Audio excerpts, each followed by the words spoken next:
नमस्कार दोस्तों इन दिनों में चर्चा में है एक सॉफ्टवेयर इंजीनियर अतुल की आत्महत्या का मामला। अतुल के बारे में मैं आपको सिर्फ इतना ही बता सकता हूँ कि अतुल बेंगलुरु में वो एक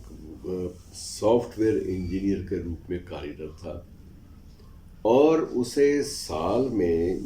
बिल्कुल 23 अवकाश मिला करते थे नियमों के अनुसार, क्योंकि ये प्राइवेट सेक्टर में जो कार्यरत होते हैं उनकी अपनी अवकाश की एक सीमाएं भी होती हैं। इसके अलावा यदि अतिरिक्त उसको कहीं छुट्टी लेनी पड़ेगी तो उसका वेतन कटेगा। और अतुल एक ऐसे मुकदमे में सिलसिले में वो 40 बार उसको तारीखें उसकी पड़ी और 40 बार उसको बेंगलुरु से लगातार जौनपुर की अदालत में आना पड़ा। आप अंदाज़ा लगा सकते हैं कि ये उसके लिए कितना है कि यातना भरा और बड़ा सख्त किस्म का कार्यकाल था कि वो वहाँ नहीं जाएगा तो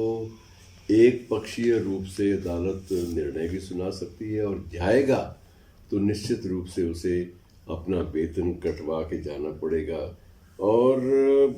जाते जाते वो इतना ज़्यादा परेशान हो गया था कि उसने 21 पेज का एक आत्महत्या का नोट, सुइसाइड नोट स्वयं टाइप किया हुआ। ये टाइप शुदा मैं पन्नों की बात कर रहा हूँ। 21 पृष्ठ का सुइसाइड नोट, और उसके अलावा उसने सिर्फ सुइसाइड नोट ही नहीं बल्कि साथ में उसने एक बकायदा वीडियो भी बनाया लंबा चौड़ा, और वो वीडियो जो है वो भी अदालत में पेश किया और ये भी स्पष्ट किया कि उसे संवेदनहीन न्यायपालिका ने इस तरह से प्रताड़ित किया है कि उसके सामने कोई चारा नहीं है कि वह आत्महत्या कर ले। इस जीवन में उसे लगता था कि वह अब ज़्यादा देर ना तो प्रतीक्षा कर सकता है ना ही जी पाएगा। और ये भी उसका आरोप था कि इस जीने के लिए, इस आत्महत्या के लिए, ज़िंदगी से हार मानने के लिए उसे भरी अदालत में एक न्यायाधीश ने ही उसको ये प्रेरणा दी थी कि तुम इतने ही तंग आ चुके हो भाई ज़िंदगी से, तुम अगर इतने ही परेशान हो तो आत्महत्या क्यों नहीं कर लेते, खुदकुशी क्यों नहीं कर लेते।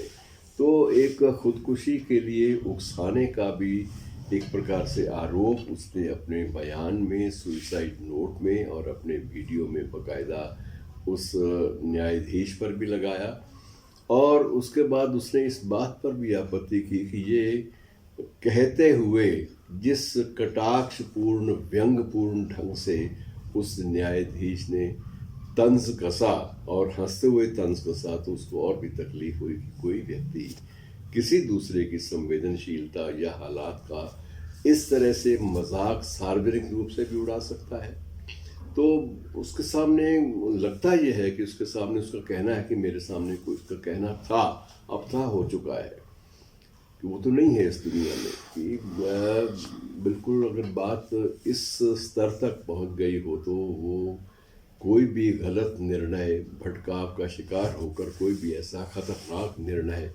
लेना कई बार अपरिहार्य हो जाता है। अपरिहार्य अर्थात वो टाला नहीं जा सकता आसानी के साथ, और उसने वो निर्णय लिया और आत्महत्या कर ली।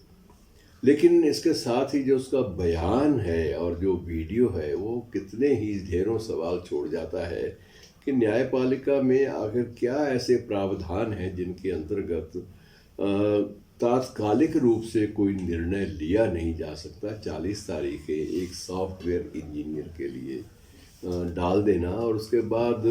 उसको दहेज प्रताड़ना के सिलसिले में आरोपों में सिर्फ उसको ही नहीं बल्कि उसके पूरे परिवार को, उसकी माँ को, उसकी बहन को, उसके पिता को, समूचे परिवार को उस लपेट में ले लेना, ये एक अजब मामला था जिसमें वो महसूस करता था अतुल